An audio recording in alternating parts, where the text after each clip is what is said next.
Dear friend, nobody likes to be hit with a tragedy, but they do come in all shapes and sizes.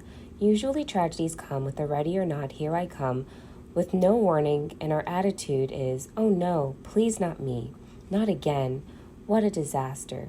Is this really happening to me? I am so discouraged, I feel like dying. Why is it that some people, when faced with incredible, major tragedies, seem to overcome them with such ease, while other people face minor tragedies and explode and fall apart? The secret is simple. When we apply Bible truths to our life, we will receive God's help and freedom. Jesus said, if ye continue in my word, then are ye my disciples indeed, and ye shall know the truth, and the truth shall make you free. John 8, verses 31 through 32. Hi, my name is Mike, and my wife's name is Suzette. We've been married for over 22 years and have been through many tragedies together. There are basically 3 levels of tragedies: major tragedies, medium tragedies, and minor tragedies. Whatever type of tragedy you are facing, imprisonment, sickness, cancer, family problems, abuse, or whatever, these 8 steps really work because they are based upon the Holy Bible.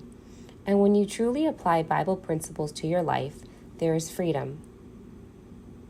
Remember, God has a purpose for everything that happens in your life.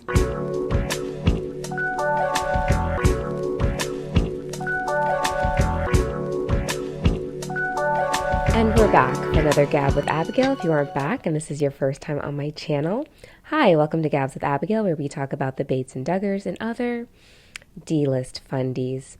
We are finally continuing the couple series, and so of course we have to start with the first couple that introduced the secular world to the concept of courtship and saving your first kiss for marriage, Joshua Duggar and Anna Keller.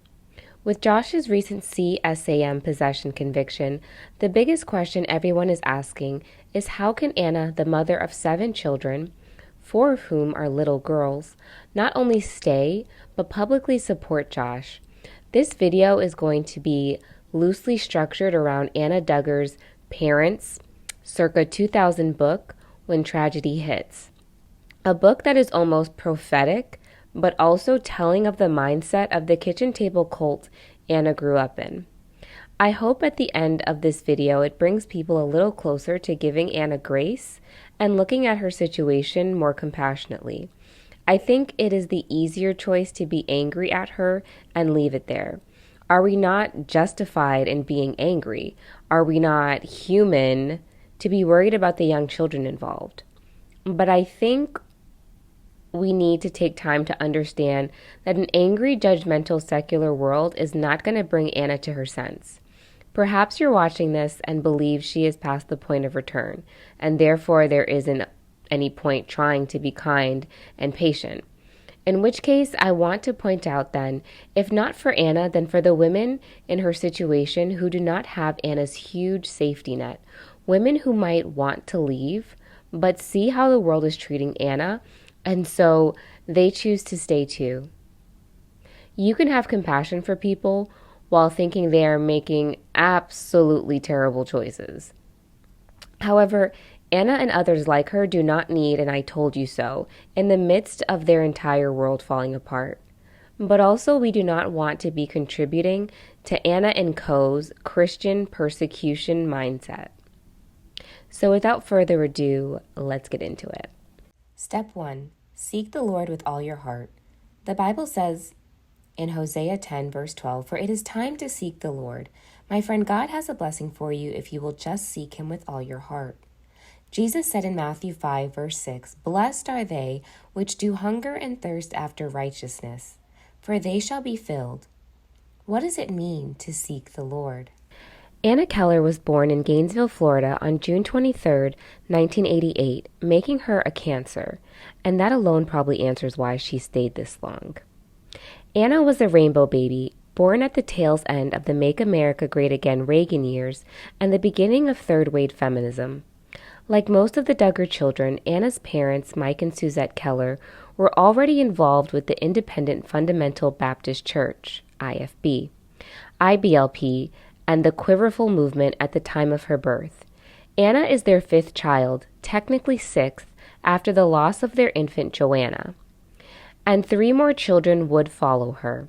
So rather than a transitional adjustment or adoption of the legalistic worship that hallmarks the IFB, Anna was born immersed in its absolute conviction, thus providing very little room for wavering faith.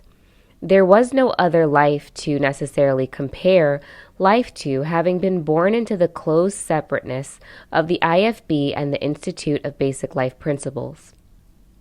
Indeed, this intense separateness is an integral part of IFB ideology and the foundation upon which it was built. By increasingly otherizing themselves in the name of godly righteousness, the IFB was able to create fear, mistrust, and contempt for life outside the group, and by extension, IBLP as well. In the most dogged of days, one can look at the secular world and say, "It could be worse. I could be them." At least I have a husband. The hallmarks of IFB separateness are the 1611 King James Version of the Bible as the most accurate translation, patriarchy or else complementarianism, with the men as the headship of their families and leaders of the church, women in total submission to first their fathers and then their husbands, men are the breadwinners and women are homemakers/stay-at-home mothers, extreme modesty, redemptive, all-encompassing forgiveness, rock, rap, R&B as demonic devil music, living debt-free, self-employment, towing a thin line between poverty and prosperity gospel, and most importantly, good works are not what makes a person saved, but rather, people are saved by praying the specific prayer, asking Jesus into their heart, and you are saved forever after this. Beyond these basic commonalities, there are factions. Jocelyn R. Zichterman explains in her book, I Fired God, My Life Inside, An Escape from the Secret World of the Independent Fundamentalist Baptist Cult, IFB members align themselves with the prominent IFB leader whose personality or point of view they like best. Some follow Dr. Bob Jones III or Dr. Bill Gothard, while others are loyal to men like Dr. Jap Scott. Anna's parents were active Gothardites, and her father credits his salvation at age 19 to Gothard's Basic Seminar and the Institute of Basic Life Principles, which at the time was known as the Institute for Youth Conflicts. It's important to understand that IBLP isn't a Christian denomination or church. It's a Christian ministry. The Encyclopedia of Christianity defines Christian ministry as carrying forth Christ's mission in the world. In other words, it's a group/organization working to win souls to Christ and to keep Christians as actively practicing Christians.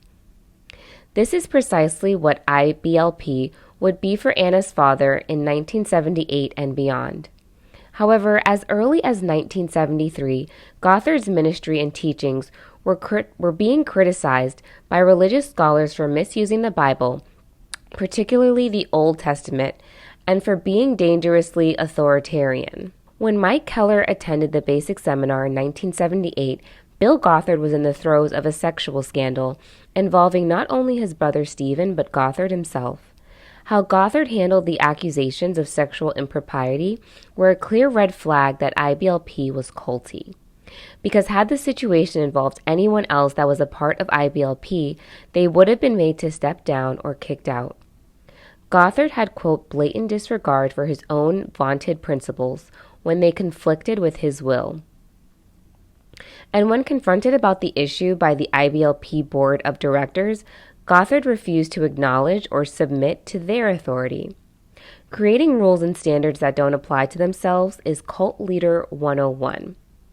But after the drugs, sex, and hippie communes of the age of Aquarius, Gothard's cult-like behavior, masked by hardline legalism, was harder to recognize.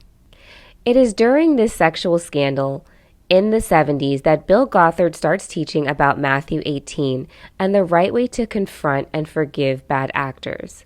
This teaching will become a key teaching and practice of IBLP.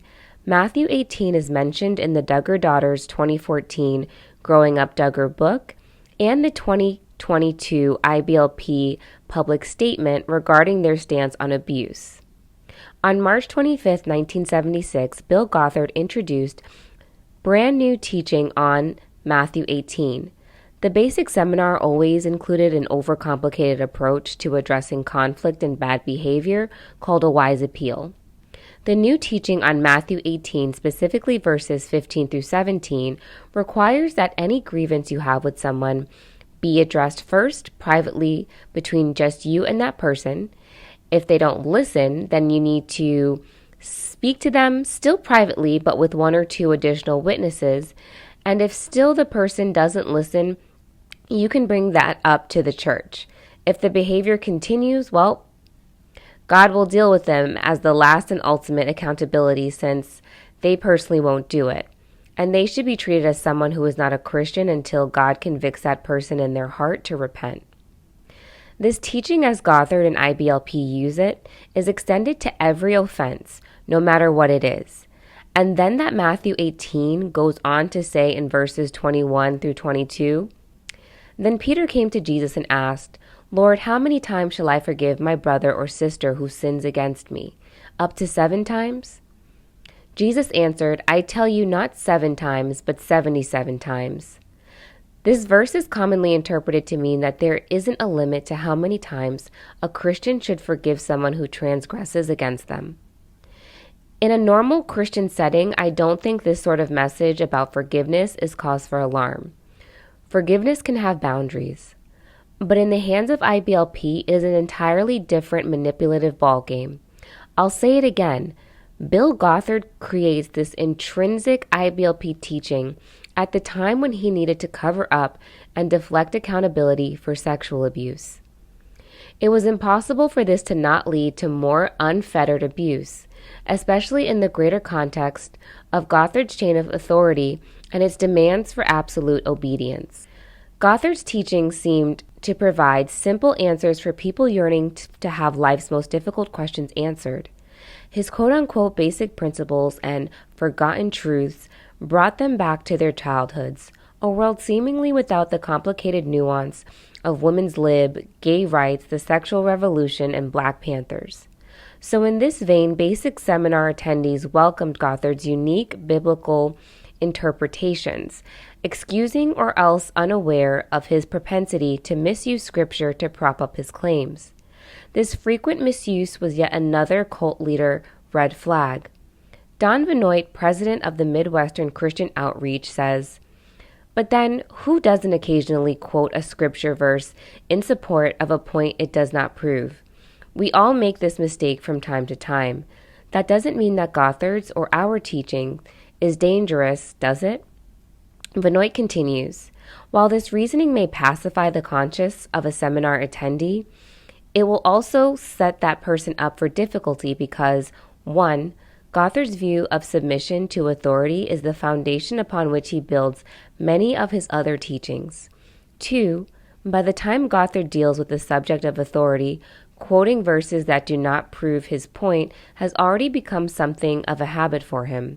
So for a person to have read all the way through to page 20 in the basic seminar textbook without being alarmed by this trend either A, shows that person is not very familiar with the Bible, and or B, that person is kept too busy with the pace of the seminar to notice.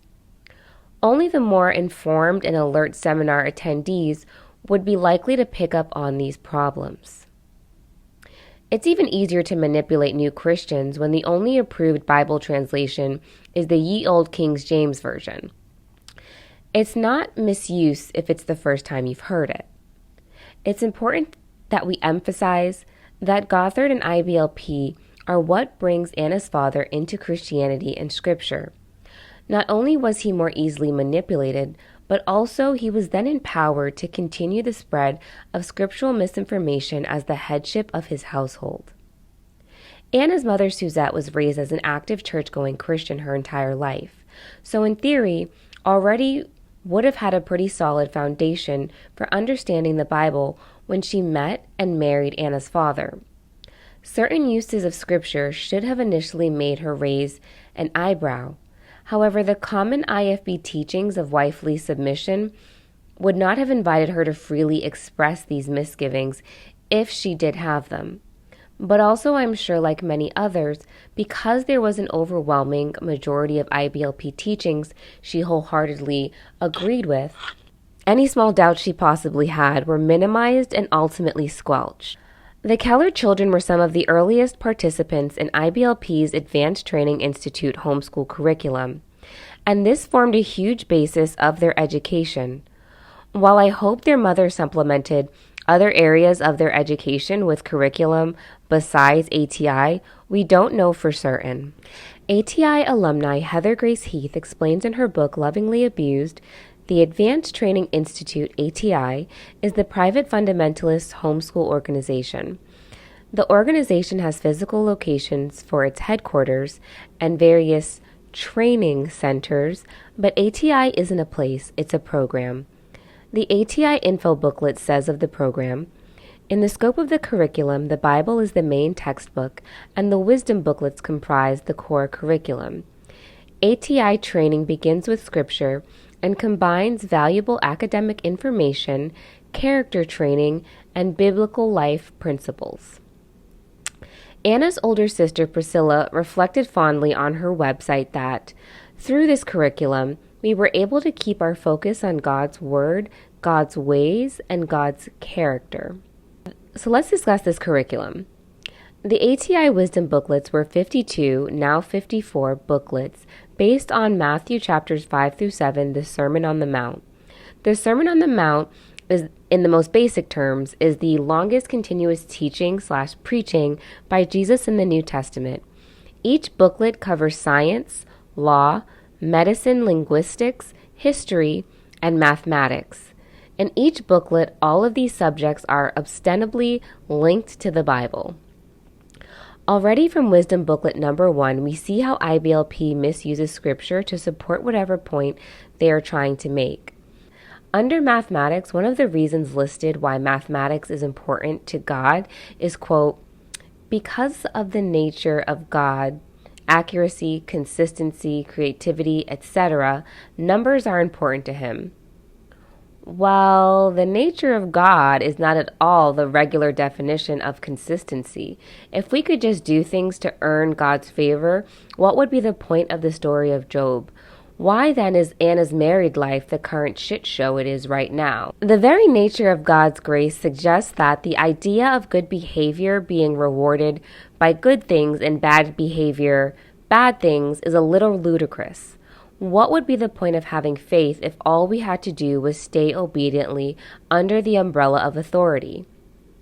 IBLP would probably answer this question with the remark about also needing to have the right spirit and character while obeying under the umbrella, faith being one of them.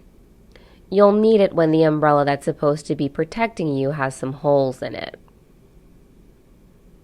The teaching of character is integral to IBLP and thus ATI, specifically centered around Bill Gothard's 49 character qualities. In Wisdom Booklet number 1's very first paragraph, it is stated that Christ is the perfect fulfillment of each character quality, which again are character qualities Gotthard has arbitrarily decided people needed to possess. Now, Gothard would probably say that from reading the Bible, he was able to decipher and determine these qualities. But my point is that the Bible does not explicitly mention these traits as necessary for being Christians. Is there anything super wrong with telling people they should strive to be compassionate, be dependable, have determination and diligence? No. But telling people they must have these qualities by presenting them as biblical, by using out of context Bible verses, and presenting them as morally dichotomous is in fact wrong. It's like very unnecessary spiritual abuse. So let's look at a few of the 49 character qualities that would have continuously come up over the course of the 52 wisdom booklets and Anna's education. A Christian homeschool blogger created this fantastic table of the character traits, their definition, and corresponding Bible verse. I don't agree with all of her assessments, but it's a great visual. For several of the words like faith, contentment, generosity, and initiative, their definitions are perfectly fine. However, for many of the words, because they are being forced into like a biblical worldview, their definitions are either a bit weird or else downright WTF. The same can be said about many of the Bible verses that Gothard attaches to the words. Changing the definition of things was really yet another cult red flag. One of the most important words in Gothard's authoritarian structure, obedience, is defined by Gothard and IBLP as freedom to be creative under the protection of divinely appointed authority. Like, what the hell does that even mean? I feel like this is purposefully meant to be so esoteric so people can discuss and meditate on its meaning. Freedom to be creative, like, it's your choice to be obedient. But I think the point of the definition is to tie obedience to the umbrella of protection, because the dictionary definition of obedience should have been perfectly fine for the purpose of teaching godly obedience. Changing the definition as Gothard does to specifically include divinely appointed authority is another way to circumvent accountability. It's important to note that Gothard's brother Stephen, remember the one from the sex scandal, helped develop the character quality definitions and teachings. For Gothard, who sits at the top of this authority structure, God is his only true divinely appointed authority. And even still, he is free to be creative about how he interprets what it means to obey God. This same mentality can be extended to obeying laws and government officials. An easy example of this is how the evangelical world reacts to abortion and abortion laws, or Jim Bob Duggar's recent court behavior. Then there is the definition of justice. Justice. Personal responsibility to God's unchanging laws. God's unchanging laws will always supersede man-made laws. If we look at the Sermon on the Mount as these unchanging laws, the emphasis is placed on humans forgiving and not judging because God will do this. If God calls divorce an abomination, then it is your personal responsibility to stay in that marriage. Anna leaving Josh because he cheated on her is pursuing fairness, not justice. Women are called to continue pursuing being a Proverbs 31 woman no matter what their husbands do, because that is their personal responsibility to God's unchanging laws. But more on this later. For at least 12 years, Anna and her siblings cycled through the 52 wisdom booklets. Year after year, indoctrinated around the kitchen table with such gems as: an attractive but immoral woman can use a wink to communicate lustful desires and sensual entrapments to the simple. Those who fall to her whoredom are stripped of resources and vibrancy of life. God gives precise instruction about how to avoid the narrow pit of the adulterous woman. And also this interesting definition of anorexia. And practical assignments such as writing down a sin you committed that is an example of this list of 26 words and phrases, which includes ingratitude, unbelief, and worldliness. On top of ATI homeschooling, Anna and her siblings attended church every Sunday and an additional weekday service and daily Bible studies conducted by their father. As children, Anna and her siblings were rewarded with money for each Bible verse they committed to memory, with Christmas time being a favorite incentive to memorize scripture and as much as possible so that they could buy each other gifts. In 1996, when Anna was just 8, her father quit his job and became a full-time prison missionary. In the evangelical world, Christian missionaries typically rely on the generosity and donations of others to support their families and work. At the point that he would have quit his job, Mike Keller would have had at least 7 children to trust in the Lord with all his heart about clothing and feeding. Anna and her siblings grew up in a 3-bedroom, double-wide trailer, with the 5 sisters sharing a crammed room. Anna was particularly close with her younger sister Susanna and her older sister Priscilla, and we still see her and Priscilla being very close to this day. Anna and her siblings in their teen years would occasionally join their father as he tried to win souls to Jesus from within the prison system, with soul-winning messages such as, "Many people today deny their sin. They say smoking weed or premarital sex or homosexuality is not a sin. Oh, yes, it is." This one verse covers all 3 of these sins. Revelation 21, verse 8, but the fearful and unbelieving and the abominable, aka homosexual, and the murderers and whoremongers, aka premarital sex, and sorcerers, illegal drug users, and idolaters and all liars shall have their part in the lake which burneth with fire and brimstone. I don't know about you, but that would definitely get me to go ahead and be like, let me get saved. In 2001, Anna, age 13, first learned about the Duggar family through an article they appeared in. At that time, the Duggars had 13 children. And when the Duggars appeared in their first Discovery Channel special, 14 Children and Pregnant Again, a family friend provided Anna's family with a copy of the video.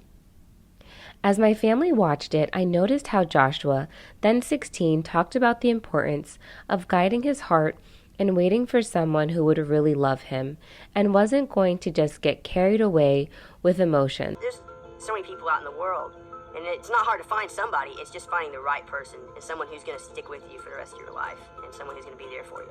I was so excited to see another family who was brought up so similarly to the way our parents were training us. But never would I have dreamed what God had in store. Step 2. Choose to fear God. The fear of the Lord is a choice. In Proverbs 1 verse 29, the Bible talks about people who rejected God's way of life. For that they hated knowledge and did not choose the fear of the Lord. God has so many wonderful rewards for us if we will only choose to fear Him. What does it mean to fear the Lord? The fear of the Lord is realizing that God is watching us at all times and recording in a book our words, actions, and wrong attitudes and deeds. One of Satan's biggest lies is that God is not watching you. So many people today are falling into the sin of adultery, cheating on their married spouse, or having with someone else that is already married. Here is a list of the 9 consequences of the sin of adultery. 1. You will receive physical problems. You will eventually lose your wealth. 3. You will be looked down upon by others and receive a loss of respect. 4. Even if you get right with God, later on you will still face consequences that will not be wiped away. 5. You will eventually destroy your own mind, will, and emotions. 6. The sin of adultery will definitely affect all your children and grandchildren. 7. Your life shall be shortened. 8. You will prove yourself that you really don't love Jesus Christ. 9. You will receive a special judgment from God Himself. Dear friend, the Bible says in Proverbs 8, verse 13, the fear of the Lord is to hate evil. Many people say that we are not to hate anything. This is not true. The Bible teaches us to hate evil, not the person, but hate the evil. Joshua James Duggar was born on March 3, 1988 in Springdale, Arkansas, the firstborn of Michelle Duggar's prolific cooch, as 18 children would go on to follow him.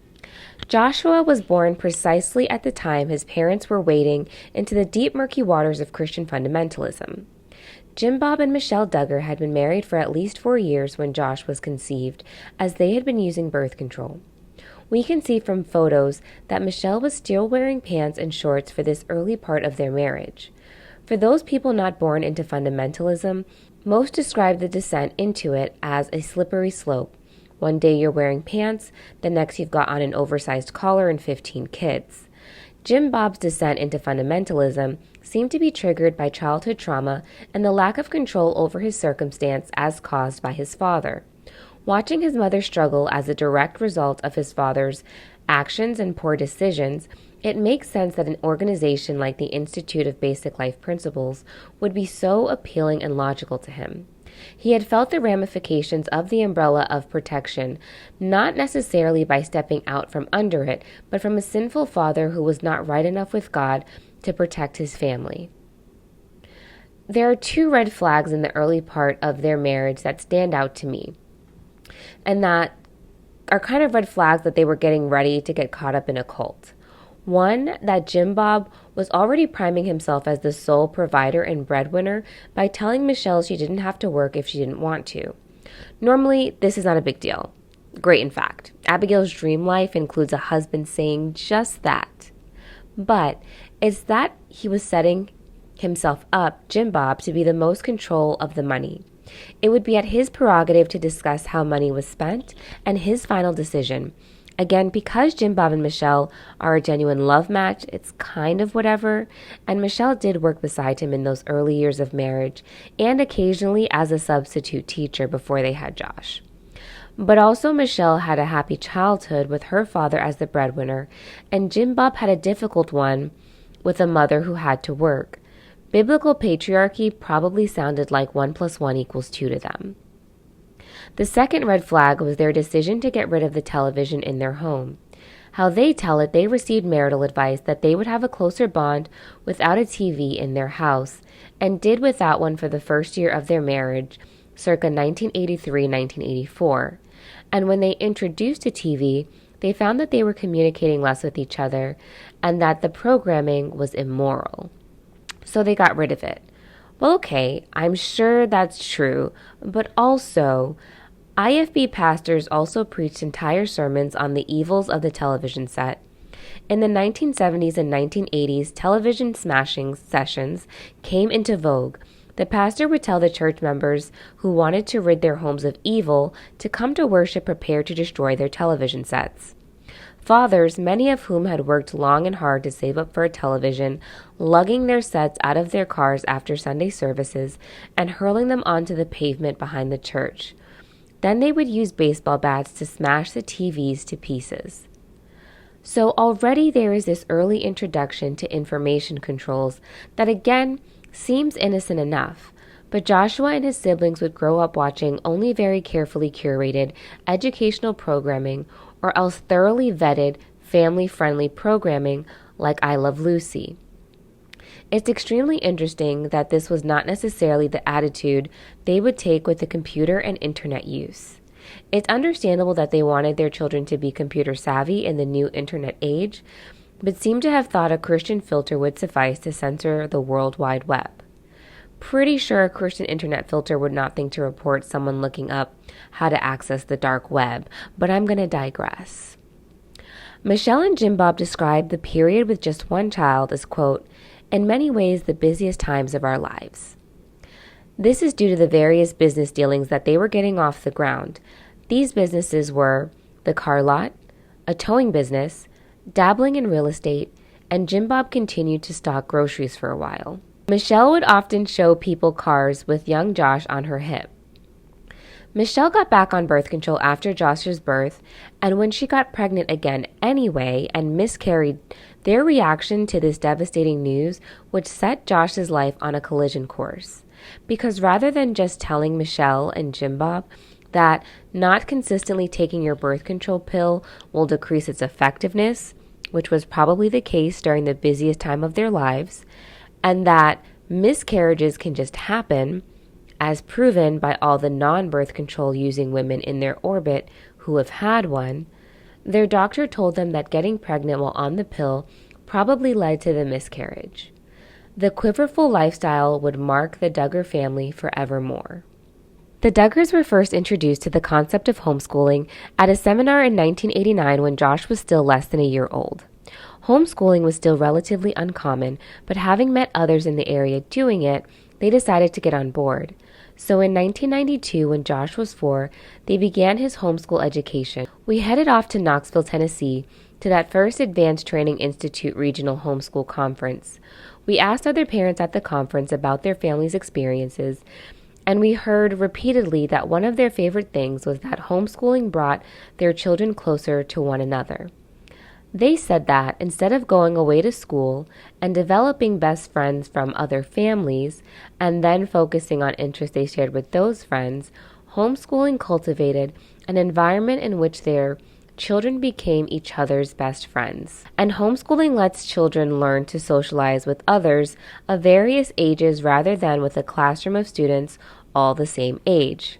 Plus, many of the families we talked to told us their children had excelled in learning through their homeschooling experience.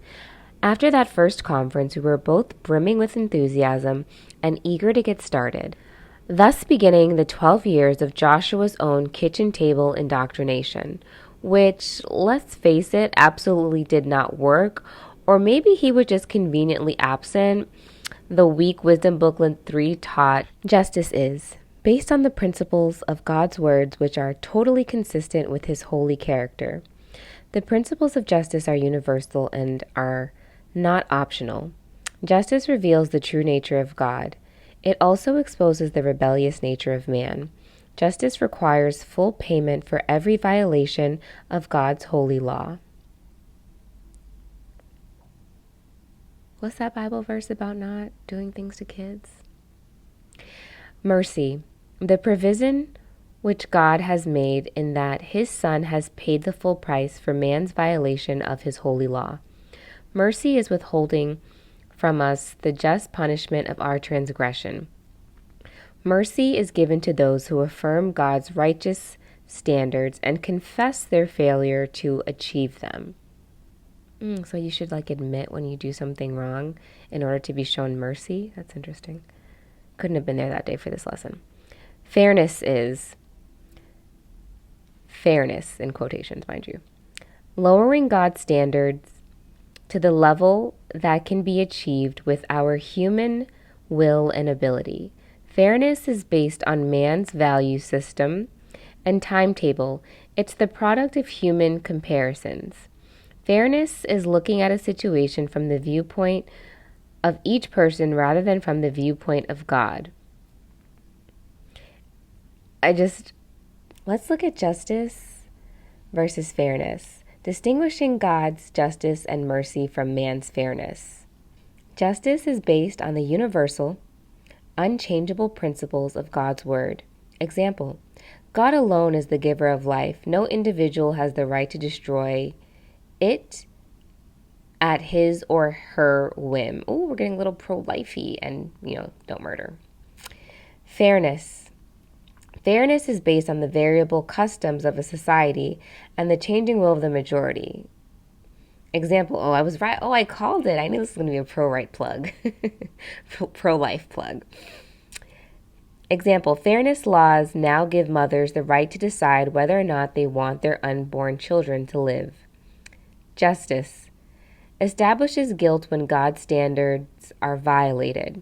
Example, God states that every person is responsible for his or her thoughts, words, and actions. See Matthew 5, verse 21 through 23. Justice causes us to confess our failures and plead for mercy. Example, a convicted murderer may be shown mercy and be pardoned. Fairness causes us to justify our failures so that we do not think that we need mercy. Example, fairness laws do not convict a murderer who successfully argues temporary insanity. Justice and mercy are based on personal responsibility to a holy God, and they will produce revival in a nation. Justice. Justice is based on protecting eternal values. Example, truthfulness and loyalty to sacred vows are more important than personal pleasure. Fairness is based on protecting temporal values. Fairness laws on divorce and remarriage are based on the assumption that personal happiness are more important than fidelity and loyalty to marriage vows. Justice. Example, Going to prison when you know you are guilty of downloading and possessing CSAM versus fairness. Example, requesting a new trial because you think you did not get enough time to evaluate some evidence that could have better established not clear-cut innocence, but more reasonable doubt. During these early years, Jim Bob would on occasion take Josh with him on tow trips. However, Jim Bob was extremely busy with the tow business and could be making these runs from 7 a.m. to 9 p.m., leaving Michelle with the kids. Josh was described at this age as busy. When Josh was about 5 years old, Michelle, just 27, was struggling to manage having 5 children under 5. They were also living in a 2-bedroom home before moving in March 1993 to the infamous Johnson Road home. In 1994, Jim Bob and Michelle sold the towing business because their goal all along had been to own a business that would let them be together, working side by side to train their children while also producing an income. But the towing business was threatening to take over Jim Bob's life.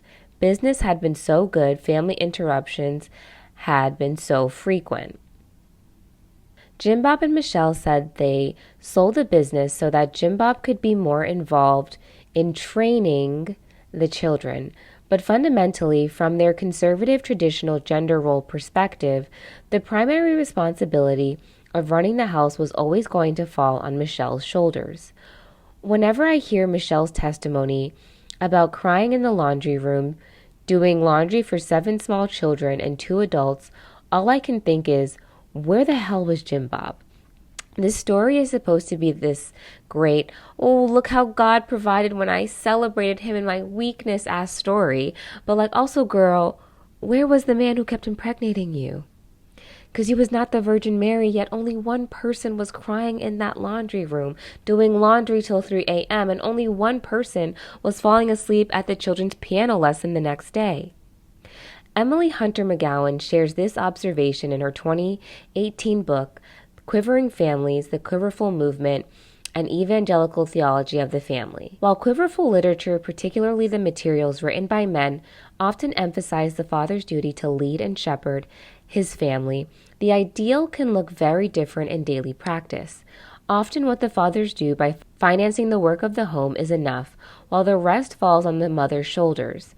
Deborah describes it this way: the mom, or whoever is overseeing the children, tends to be the dominant one in the way the house flows. He respects the fact that it's my ship. He owns the ship, but I'm the chief operator, the director of operations. This illustration is telling. The owner can live at a considerable distance from the day-to-day activities of the ship. His name is on the deed, and he can have as much or as little to do with the ship's operation as he wants.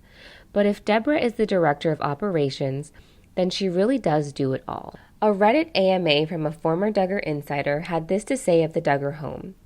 The house was pretty crazy, but structured in that Michelle and the daughters pretty much ran the show, while Jim Bob and the boys chased their bliss, like going to auctions or messing around with construction stuff/projects. To be honest, I've seen maybe 2 episodes of their show, so it's hard to contrast real life with the TV version, but they were a lot less joyful and quirky fun time than the TLC show made it seem. They were busy, the kids were everywhere. Michelle always seemed like she was about to pull her hair out, and she was a lot more serious/stressed out in real life than on TV. Jim Bob was pretty much Jim Bob. He kind of just went around doing whatever he wanted, buying stuff with the TLC money, and filling their massive warehouse full of junk with the boys. Note, this would have been an observation from about 2004-2008. I really feel like the Duggars downplay how much Michelle was doing on her own in those early years before the older daughters could really help out. That babysitters had to be brought in, Grandma Duggar, and laundry-loving Nana suggests how overwhelmed she must have been and the limitations to the oversight she could give. So it's interesting that with their eldest child being only 10, that in 1998 Jim Bob would decide to go into politics. This would be Josh's first real taste of politics when Jim Bob decided the Lord was calling him to run for Arkansas state legislator. But the culture of fundamentalism would have already been constantly reiterating to Josh that Christians are needed in politics and in our government to carry on the godly heritage handed down to us from America's founding fathers. Josh and his siblings helped campaign, knocking on doors and handing out pamphlets. Jim Bob won the campaign and in January 1999 was sworn in. The family then moved temporarily to Little Rock. Josh, now 11, would often accompany his father to the State House, earning him the nickname Little Governor by the other legislators. By this time, the Duggars had a total of 11 children. After the arrival of baby number 12, Jim Bob was sworn in for a second term in January of 2001. Jim Bob at this time decided God was calling him to run for U.S. Senate. Before their sojourn into politics, Josh's father stated his reason for selling their tow business was so he could spend more time helping Michelle with the children. But realistically, how possible was that once he got involved in politics? Part of the Duggar system of child rearing is the buddy system, because to quote Michelle Duggar, Mom cannot be everywhere at all times. There's much to be done, far more than any two parents could accomplish. This is one of the Duggars' keys to success. Delegate, delegate, delegate. Central to that is the family's version of the buddy system. The buddy system really means that Mom cannot be everywhere at all times, and so my older children help to take care of the younger children. Every Duggar has at least one buddy. If you're too old and need help from a buddy, that means you're ready to take on a younger buddy. A big buddy helps you get dressed, brush your teeth, comb your hair, get your breakfast, do your schoolwork, learn to play violin and piano, and sew. They're there to pick you up when you fall and keep track of you when you're out and about. Without the buddy system, this house might cease to a halt. No one is exempt from the buddy brigade. Jim Bob's buddy is Michelle, and Michelle reserves the privilege of being each of the children's first buddy. When the baby is born, it's my buddy until it's weaned. And then from there, it goes to the other buddy, whoever's turn it is to get a buddy.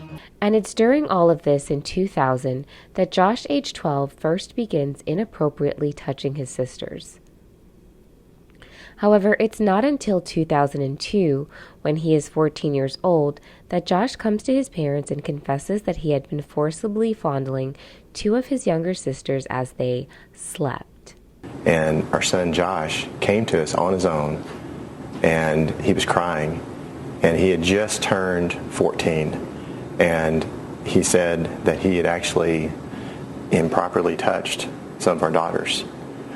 And it was... We were shocked. I mean, we were just devastated. I don't think any parent is prepared for trauma like that.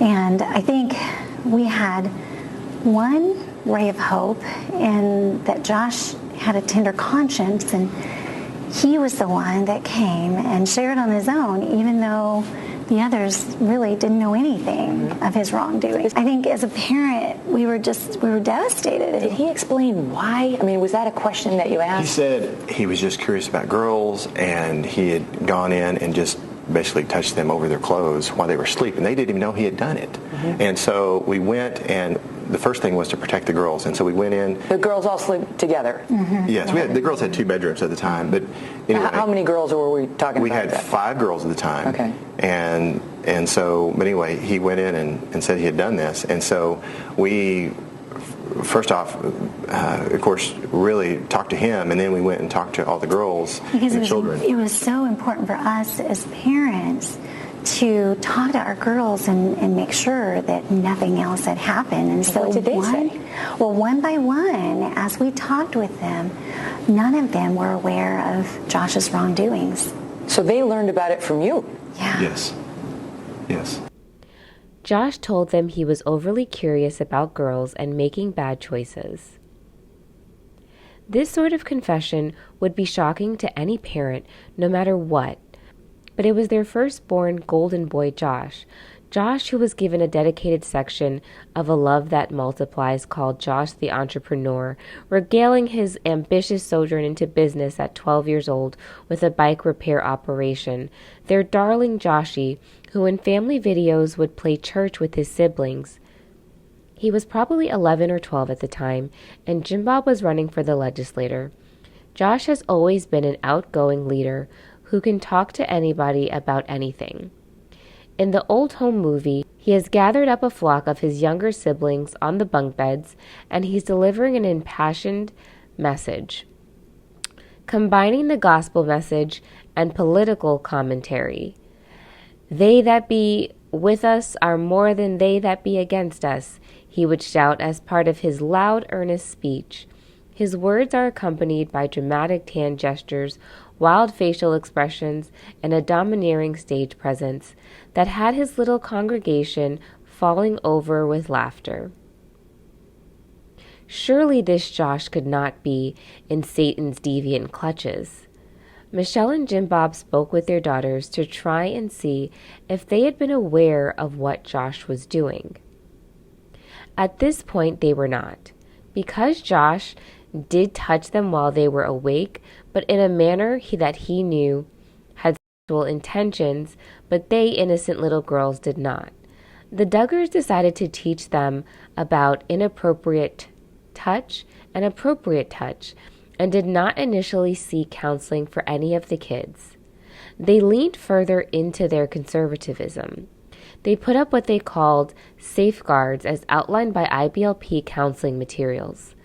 Things such as not letting little girls sit on boys' laps, locking the girls' rooms at night, etc. Unfortunately, this did not deter the abuse, and it instead spread from 2 little sisters to 4.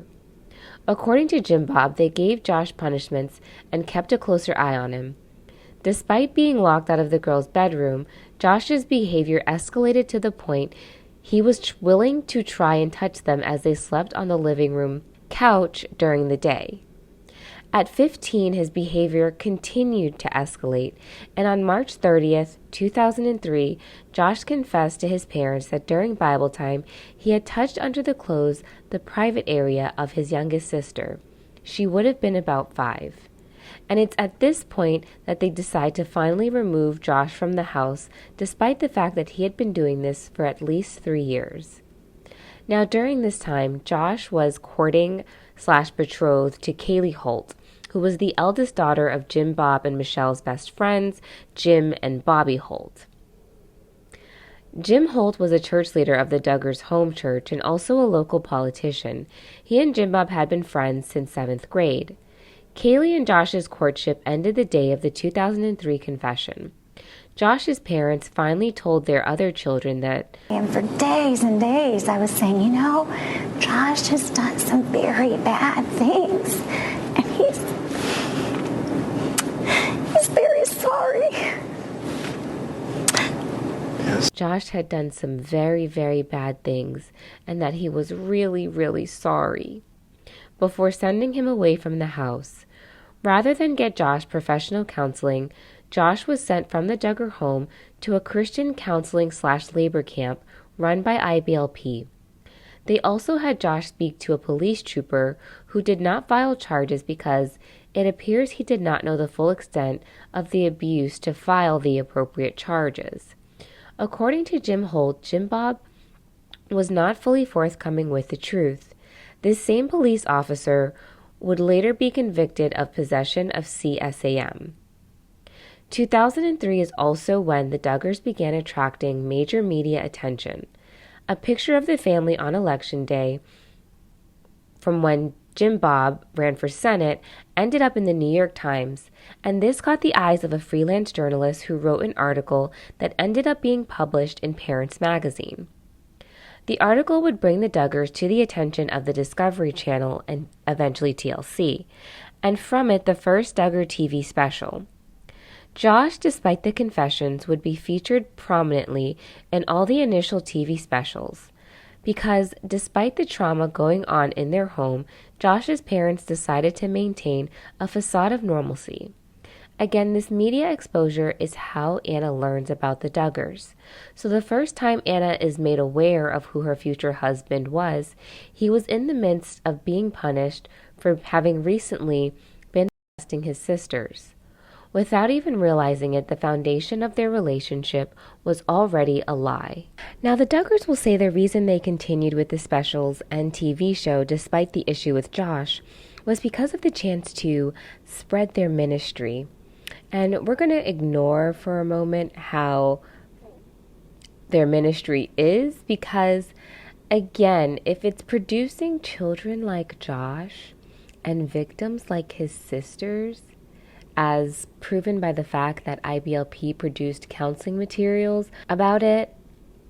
And he had touched over the couch and actually touched the breast while they were asleep. And so, over the clothes. And so it was a very difficult situation. But as we've talked to other parents and different ones since then, a lot of families have said that they've had similar things happen in their families. And so clearly something must be rotten. But again, we're going to ignore that for a moment because I actually want to call BS. Because if they're spreading their ministry, if that was the case and their reason, they would have encouraged Discovery to pay attention to another large family within IBLP. The difference between the Duggars and the Bates' success on TLC was opportunity, in my opinion. The Duggars simply got there first. But Josh's parents didn't do this. Instead, they pursued fame for themselves and continued to split their attention with more added children. The Duggars' ministry, IBLP, seemed to think that by removing sex, they would be keeping the kids pure. But instead, it just meant that they sexualized everything. If you grew up during the sexual revolution, it might be hard to conceptualize that hiding sex will just increase its temptation as it lingers as the elephant in the room. Having a sister who goes ahead and gives a code word if someone is wearing something inappropriate, only giving side hugs, not letting small children run around with no pants on, the list goes on, just unnecessarily introduces sex to situations that otherwise would not have been sexual. This environment, without a doubt, could not have helped Josh. It also cast serious doubt on Jim Bob and Michelle's assertion that after the incident involving his younger sister, they made Josh go to professional therapy, which they say they made him pay for as a punishment, which in and of itself, like, if this is supposed to be helping him, why are you punishing him? And like associating with the punishment, whatever. I have doubt it was a professional therapy, because I feel like a therapist would have told them what that kind of pure environment could be doing to Josh. Maybe one did and they ignored it. Maybe Josh was in therapy learning how to tell the line and play the part to get out of trouble. We will probably never know. Overall, Jim Bob and Michelle were pretty controlling. I sometimes saw little clips of them doing these casual whole family activities in the show, and that was pretty fake. I rarely saw them all pile into 4 cars just to go out for a random ice cream unless it was staged. To me, the real Duggar show was at church and at home. It was gritty and emotionally exhausting. It had quiet, beautiful moments. It was painful. It had vivid pictures of abuse. It had beautiful, innocent children contrasted with control and harm and charades. It had ghost stories about the outside world, delusions of saving the world, masked greed and contorted motives. It had human beings who did bad things, not just simple answers. Honestly, someone should make a movie about it. It's kind of insane. Between January and April of 2005, despite the failed courtship with his daughter, Josh worked closely with Jim Holt's political campaign and spent a lot of time with the Holt family in Little Rock, Arkansas, also receiving informal counseling from Jim and Bobby Holt while there. Counseling in the Duggar Fundy world seems to mean confessing your sinful thoughts and actions to a trusted adult, and then them giving you their spiritual advice. In his sister's book, Growing Up Duggar, Josh had this to say of his teen years. As I became a young man, I was constantly tempted to have lots of wrong thoughts and often battled to keep my heart right. One of the greatest things that helped me in my struggles was my parents' commitment to accountability. They were faithful to talk with each one of us children if we were willing to share honestly and openly with them to maintain a clear conscience. I learned quickly that great freedom can be achieved by accountability, but that deep accountability requires humility and openness. I often had failures in my early teenage years, but found that I had a clear conscience only when I was willing to confess my thoughts and temptations quickly to God and to my parents. See 1 John 1, verse 9. During his time with the Holts in 2005, Josh confessed the true extent of the abuse he had inflicted, and when the Holts tried to tell Josh's parents, they reportedly did not want to hear it. Kaylee Holt had written a letter detailing some of the abuse after her and Josh's relationship ended, put it into a book on her bookshelf, and forgot it was there when she loaned the book to someone in their church group. This is how word leaked out amongst their home church group about what Josh had done and would ultimately finally lead to police involvement. In 2006, the Duggars were set to appear on Oprah when someone in the church sent the letter to Oprah's production team, telling them the Duggars were not what they seem. Oprah's production team then notified the Arkansas authorities, and a police report was finally filed for the abuse. I think it's so funny that, Oprah is involved in so much sexual misconduct. I'm just so happy she got this one right. The police report unfortunately would not go anywhere in terms of justice. In 2021, Bobby Holt wrote on Facebook, "Unfortunately, we've been screaming this from the mountaintops for 18 plus years, but no one would believe us." By 2006, Josh had been turned over to the authorities 3 times, but nothing was done. We were silenced and made to be the bad guy for all of these years. God help us. You have no idea how many times it has been taken to authorities. When I say they didn't do their jobs, I truly mean they didn't do their job. At the time of this final 2006 report, the statute of limitations had run out, and the Duggars decided not to let one monkey stop the circus, i.e. reality TV fame. Josh was a gregarious and charismatic child, joking, conversational, and privileged. Adolescent Josh had also developed a passion for computers and video. There's 2 things that bother me. And the one thing is when people say that we don't have any individual rights, and the other one is that we don't socialize enough. Each one of us has our own interest, whether that be in a hobby or food or something that is, of interest to them. So individuality has never been an issue. I think we have a lot of diversity. I think everyone in our family has different interests and ideas, and we make a great big happy team. Jim Bob and Michelle invested in this hobby, providing Josh with top-of-the-line equipment. There are several anecdotes from people who knew Josh in real life that corroborated his keen interest in technology. I always thought it was interesting that Josh went into car sales rather than IT, which would have more easily supported a large family. But that's neither here nor there. This interest in computers inevitably led a young, horny teenage Josh to look at pornography on the computer, for which he was caught and again punished. During some of the filming of the 16 Children and Moving In special, Josh has a shaven head because he's being punished for something. It's not exactly clear what it is, but he's being punished for something. As Josh navigated his teen years, getting punished indiscriminately for one sin against purity culture or another, he seemed more broken, lonely, disturbed inside, at least according to one Duggar insider. The charm was a cover for a person who had become extremely closed off and private. There is a lot of emphasis and pressure placed on firstborn sons to be leaders and an example to their younger siblings in the IBLP brand of fundamentalism. Many in IBLP would continue to say Josh was destined to be this great Christian leader even after the abuse he committed was more widely known. The Duggar Church behaved as though for all these reasons, the problem was not Josh, but instead the devil was trying to stop this Christian man from doing God's will. Bill Gothard even called Josh for counseling and support in 2004. And despite being punished during the filming, Josh still goes on to be the narrator for the 2006 16 Children and Moving In special. Within IBLP, there is a huge focus on the sin and not the victims of the sin, because the victims are called to forgive.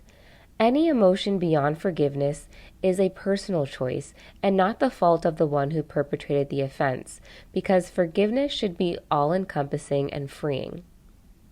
Anything less than that, well, then you truly haven't forgiven, as the Bible says you should, and that's on you. However, the person who sinned, and to be clear, in a cult that centers men, we're really talking mostly about men, that person is being attacked by the enemy. Everything needs to be done to save them from the devil. This is precisely why in the Megyn Kelly interview, so many of Jim Bob and Michelle's answers talk about Josh even when being asked very pointedly about their daughters. The IFB is in the belief that children are born with a sin nature, and this is why you have to train up a child. Not only is it incredibly cruel to view a tiny human new at life this way, but it also speaks volumes to the type of abusive narcissistic parenting that the IFB often produces. If every act of nonconformity is seen as disobedience that reflects neither the parent nor the individual needs of the child, it can't be surprising that a situation like Joshua Duggar's arises. Because in the face of Josh's confessions, Michelle and Jim Bob doubled down in their belief system's righteousness. That there was no introspection that, if other families are experiencing this, over the couch and actually touched the breast while they were asleep, and so over the clothes, and so it was a very difficult situation. But as we've talked to other parents and different ones since then, a lot of families have said that they've had similar things happen in their families, and so there might be something rotten here. But there is nothing scarier to people than the idea that everything you have invested yourself into is wrong, and you must throw it away and start from scratch. To Josh's parents, and indeed IBLP at large, these were small transgressions, proof of Satan and his secular world's determination to destroy God's people as they reaped the goodness of sticking to purity, submission, and separateness. The same year Jim Bob won the election God called him to enter, Josh began to succumb to his temptation. The year the family was set to appear on Oprah, the abuse was reported by someone in their own home church. And in 2015, at the peak of 19 kids and counting, the police report was leaked to the media. When confronted about the leak, Jim Bob and Michelle stated they believed it was some sort of agenda against Jim Bob and their family. Because what else could it be when an absolute core tenet of your faith prizes male authority and anoints husbands and fathers as earthly representatives of the divine? Jim Bob's favorite verse, after all, is Romans 8, verse 28, and we know that all things work together for good to them that love God, to them who are called according to his purpose. Look at all the good things that happened in their lives. How could they be wrong? All of this bad stuff surely meant God was preparing Josh to be a better warrior for Christ. And when we look at these shallow testimonies from Wisdom Booklet number 15, it's easy to see how Josh could just say he repented and understood the error of his ways through Jesus and Scripture. So the cure for Josh was to keep being faithful to the movement, become his own patriarch, and get a wife with whom he could finally fulfill his temptations with. 2006 would finally bring Josh and Anna into each other's orbit. Beginning in the 1990s and continuing to this day, ATI has several different homeschooling conferences a year. These conferences would ultimately be the backdrop of Anna and Joshua's burgeoning courtship. Despite being... Let's go. It's like, you niggas gotta stop acting weird. You niggas gotta stop acting weird.